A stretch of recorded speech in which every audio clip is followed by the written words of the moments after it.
Ang Fire Dragon Nest ay isang 8-star dungeon, ang pinakamataas na rank na umiiral, at napapalibutan ito ng maraming theory. Gayunpaman, nagkakasundo ang lahat ng eksperto sa isang bagay, kung Magi gising ang Fire Dragon, haharapin ng South Korea ang pinakamalaking krisis mula nang likhain ito. Sa loob ng dungeon, sinadyang pinatay ni Terem ang isang Fire Dragon hatchling, na nagbigay daan sa paggising ng Fire Dragon, na nagdulot sa kanya ng galit at posibleng magpasimula ng pagbagsak ng sangkatauhan. 10 minuto bago magising ang Fire Dragon, nahuli ng Shield Guild ang isang Fire Dragon hatchling. Ipinahayag ng direktor ang kanyang pagkainis, na sinasabi na ito ay isang Fire Dragon pa rin kahit na ito ay isang hatchling. Nagplano si Terem na akitin palabas si Kim Ki-bong. Iminungkahi ng direktor ang isang simpleng plano, patayin ang hatchling para magising ang Fire Dragon. Pagkatapos nito, magpapadala ang gobyerno ng Special Forces sa B-Time at sa huli ay si Kim Ki-bong upang pangasiwaan ang sitwasyon. Tinanong ni Terem kung paano nila haharapin ang galit na Fire Dragon pagkatapos ng pakikialam ni Ki-bong, at ibinunyag ng direktor ang kanilang plano na aisil ang dragon gamit ang isang Daystone. Ipinaliwanag ng direktor na sa isang eksperimento sa Saudi Arabia, natuklasan nilang maaari nilang gamitin ang Daystone upang pilitin ang dragon na muling pumasok sa isang panahon ng pagkatulog. Nagbigay si Terem ng pangwakas na blow sa hatchling habang tumatawa at pumapayag sa plano.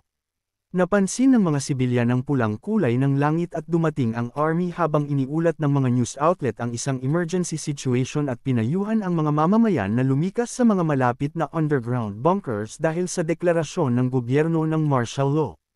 Sa isang panayam sa isang propesor, ipinaliwanag nito na isang malaking sakuna ang nakatakdang mangyari, na binanggit ang isang katulad na kaso sa Russia kung saan isinara nila ang isang dungeon sa pamamagitan ng pagpapasabog ng napakaraming nuclear warheads, na pag-isipan nila ang isang paraan, pero hindi ito posible sa isang lungsod tulad ng India na may maraming tao. Natakot ang mga tao at naalala ang nangyari 10 taon na ang nakalipas. Sa pamamagitan ng galit, isinumpa ni Sanggang ang The Shield Guild at inutusan na makipag-ugnayan sa National Intelligence Service para hanapin sila. Nagtanong din siya tungkol sa kinaroroonan ng presidente at sinabihan siya na lumikas na ito sa underground bunker at binigyan na siya ng buong kapangyarihan. Sa pamamagitan ng isang buntong hininga, napag-alaman niyang responsibilidad niya ito. Nang makarating sila malapit sa dungeon, nagutos siya na magpadala ng emergency notice sa bawat guildmaster at ipatawag ang nangungunang 100 na manlalaro ng bansa. Sa pamamagitan ng kanilang pagdating, sina Ki-bong at ang kanyang team ay nakarating sa pasukan ng dungeon kung saan natakot ang mga miyembro, alam nilang ginawang pawn lang sila para maging pain. Pero sa kabilang banda sabik si Kang Ha na makita ang dungeon. Tinanong ng Vice Captain si Ki-bong kung papayagan nilang sumama si Kang Ha, at pumayag si Ki-bong, iniisip na baka may pakinabang ito. Sa pagpasok nila sa dungeon, tanging sina Ki-bong at Kang Ha lang ang nakapasok, habang tinanggihan ang iba. Nagulat si Ki-bong na nakapasok si Kang Ha. Sa pamamagitan ng mabilis na aksyon, lumitaw si Terem at agad na inatake si Ki-bong, na nagulat sa bilis ni Terem. Inactivate ni Ki-bong ang kanyang body enhancement skill para harangin ang atake, pero nagulat siya nang masugatan siya at ipinaalam ng system na hindi na kinilala ang kanyang depensa. Umabot ang balita sa mga nangungunang manlalaro na nasa labas ng dungeon, kasama na ang ika-4 na ranggong si Chin Yubon, ang ika-79 na ranggong si Yui, at iba pa. Nalilito si Ki-bong sa kanyang natamong pinsala at ipinakita ni Terem ang kanyang pagkadismaya sa kanya. Napansin ni Ki-bong ang tato ng Shield Guild kay Terem at napabuntong hininga. Sinasabing wala siyang oras para sa kanya dahil ang prioridad niya ay pigilan ang Fire Dragon. Inatake si Ki-bong ni Terem at nasugatan siya, na nag-udyok kay Ki-bong na tapusin na agad ang laban. Inatake niya na nagdulot ng pagkasira sa paligid, pero napaluhod siya at nalito sa nangyari. Samantala, pinanood ng direktor mula sa malayo at tumawa. Dumating si Sanggang sa pasukan ng dungeon at tinanong ang Vice Captain tungkol sa kinaroroonan ni Ki-bong. Ipinaliwanag ng Vice Captain na hindi sila makapasok dahil sa barrier ng Fire Dragon. Sinuri ni Sanggang ang barrier at nalaman na hindi ito ginawa ng Fire Dragon, kundi ng Shield Guild upang patayin si Ki-bong. Nagpatuloy ang laban nina Ki-bong at Terem, na patuloy na nasusugatan si Ki-bong. Samantala, ipinahayag ng direktor na ang Vice Guild Master ay may dala ng Light Dragon's Fang, isang makapangyarihang sandata na nakuha mula sa isang 7-star dungeon. Kahit maliit ito, sobrang gun at matalim na kaya nitong putulin ang anumang metal. Sinabi rin na ang sandata ay pinasok ng maraming mga spell, kasama na ang sikat na reflect spell. Natutunan ni Kibong mula sa system ang kakayahan ng Light Dragon's Fang na mag-reflect, at naintindihan niyang nasasaktan niya ang sarili sa mga atake niya. Napahanga siya sa kapangyarihan ng sandata. Inatake at nasugatan si Kibong ni Terem, pero binaliwala ni Kibong ang pinsala at sinabi kay Terem na ibigay na lang sa kanya ang sandata, na magiging perpekto para sa kanyang mga tauhan. Nagulat si Terem na parang hindi apektado si Kibong sa lahat ng natamong pinsala. Inihayag ni Kibong na kaya niya itong tiisin dahil mas marami siyang dugo kaysa sa karamihan. Pero ipinunto ng system na malaking bahagi ng natamo niyang pinsala ay siya rin mismo ang may gawa, at parang nanunukso itong tumawa kay Kibong. Pinagalitan ni Kibong ang system dahil huli na itong nagbigay ng impormasyon at tinawag itong walang silbi. Nainis si Terem sa tugon ni Kibong, kaya muli siyang umatake. Gumanti si Kibong pero nasugatan din siya dahil sa reflect ability ng sandata. Nagulat si Terem sa lakas ni Kibong na kitang-kita sa pagkasira ng kanilang paligid dahil sa kanilang banggaan. Nagyabang si Kibong sa lakas ng kanyang mga atake at nagpa siya na subukan ang limitasyon ng reflect ability ng espada. Inaatake na ng Fire Dragon ang barrier, na nagdulot ng pag-aalala sa mga miyembro ng Shield Guild. Pero tiniyak ng direktor na hindi madaling sirain ang barrier ng isang 8-star dungeon mula sa loob, at may oras pa sila bago ito mabasag. Alam ng direktor na humihina na ang barrier ng dungeon sa kabila ng nauna niyang pagtitiyak sa mga miyembro ng Shield Guild. Inaamin niyang malakas ang 8-star boss monster at nararamdaman niyang baka kailangan na nilang gamitin ang Daystone ng mas maaga kaysa sa plano. Umaasa siyang matapos na ng Vice Master si Kibong bago pa lumala ang sitwasyon. Habang naglalaban sina Kibong at Terem, may isang taong lumapit sa direktor at si Kangha pala iyon. Nakilala ng mga miyembro ng Shield Guild na kakampi ni Kibong si Kangha at hinabol siya. Sa pamamagitan ng Dragon Fang's Reflect Spell, patuloy na inaatake ni Kibong si Terem, habang tinutokso siya ni Terem na naniniwalang kayang salagin ng sandata ang anumang pisikal na atake. Pinaalalahanan ni Terem si Kibong na sumuko na, ngunit nagpersige pa rin si Kibong sa kanyang mga atake. Bigla na lamang natamba si Terem at naramdaman ni Sanggang ang mga pagyanig ng laban mula sa labas. Naisip niyang sirain ang harang ng puwersahan, ngunit pinaalala ng isa sa kanyang mga tauhan na bilang Commander-in-Chief ng South Korea, ang pag-alis sa kanyang pwesto ay maaaring magdulot ng kabiguan sa raid at pagbagsak ng bansa.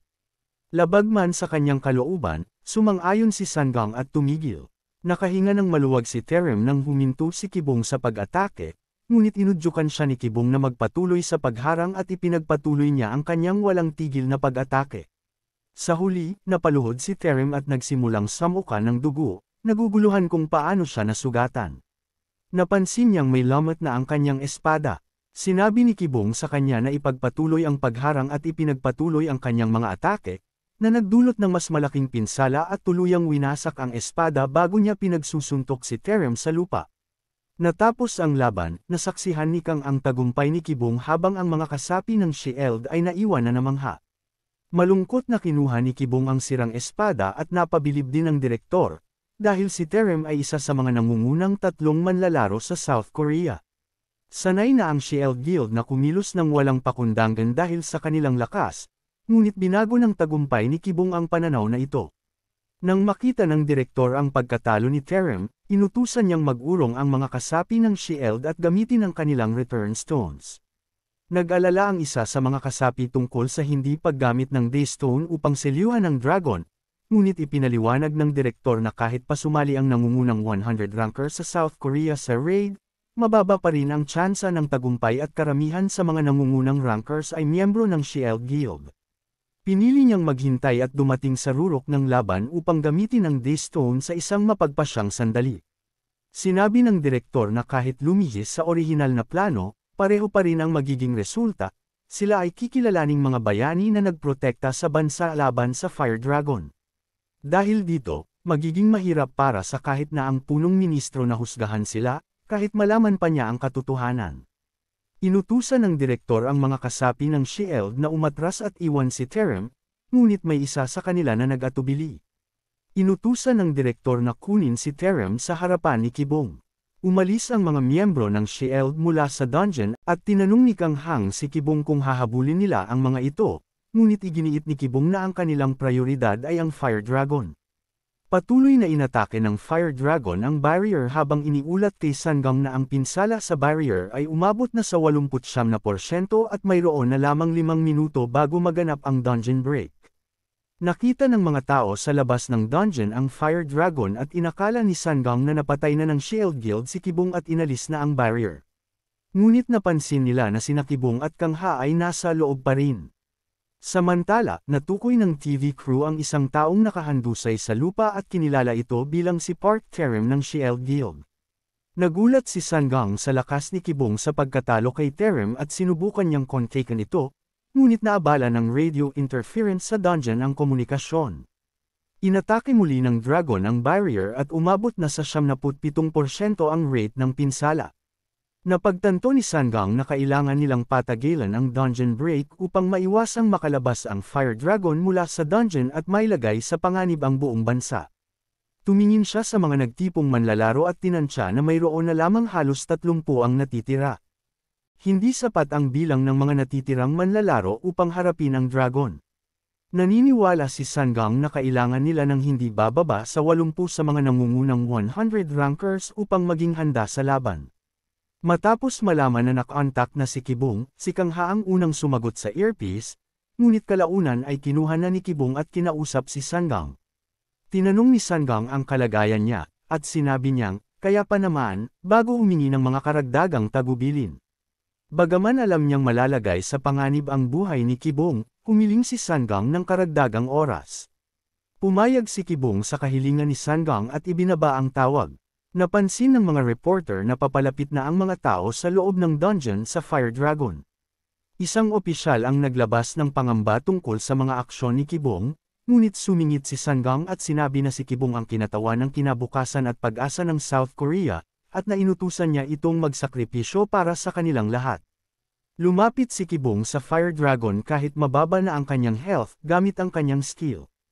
Gayunpaman, patuloy na bumababa ang kanyang health dahil sa pagdurugo mula sa nakaraang laban.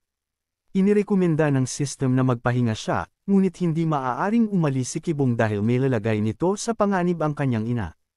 Iminungkahi ng system na tumakas siya sa ibang bansa kasama ang kanyang ina, ngunit tinawag niya itong basura. Tinanong ni Kang Ha si Kibong kung talagang lalabanan nila ang Fire Dragon, at kinumpirma ni Kibong na oo.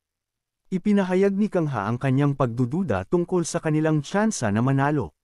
Biglang umatake ang Fire Dragon, huminga ng apoy at winasak ang nakapaligid na lugar. Ginamit ni Kang Ha ang kanyang kalasag upang harangin ang atake.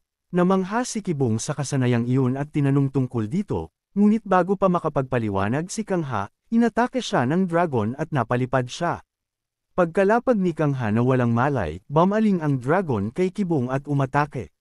Nagawa ni Kibong na umiwas, ngunit sinundan ito ng dragon ng isang hampas ng buntot na nahuli ni Kibong gamit ang isang kamay. Gayunpaman, ito ay nagpabigat pa sa kanyang mga sugat at bumaba ang kanyang health sa 7%. Sa kabila nito, itinulak ni Kibong pabalik ang buntot at gumanti ng isang atake, tinamaan ang ulo ng dragon at ito ay bumagsak sa lupa, ngunit patuloy na bumababa ang health ni Kibong hanggang sa umabot ito sa 4% dahil sa recoil ng kanyang mga atake. Sumugod siya sa dragon ngunit huminga ito ng apoy sa kanya. Umiwas si Kibong, napagtanto niyang hindi niya kaya itong tanggapin dahil sa mababang health niya. Ngunit napansin niyang ang atake ng dragon ay patungo sa barrier na nasa limitasyon na nito. Inutusan ni Sanggang ang lahat na tumakbo, ngunit dumating si Kang Ha at hinarang ang atake, kahit na napalapag siya ng malakas sa lupa. Masaya si Kang Ha na nagawa niyang mapigilan ang atake ng dragon. Matapos purihin si Kang Ha para sa kanyang ambag, muling itinutuon ni Kibong ang kanyang pansin sa pagkatalo sa Fire Dragon. Habang naghahanda ang dragon ng isang malakas na atake, naghanda rin si Kibong ng sarili niyang atake at sumugod sa halimaw na may malakas na hampas. Nagawang talunin ni Kibong ang Fire Dragon at malinis ang 8-star dungeon na kilala bilang Fire Dragon's Nest. Bilang gantimpala, nakuha ni Kibong ang isang natatanging kasanayan na tinatawag na First Dragon Slayer, na nagpapataas ng kanyang pinsala laban sa mga draconic monsters. Nakakuha si Kibong ng babala mula sa system na bumaba na ang kanyang health sa 3% at pinayuhan siyang magpagaling.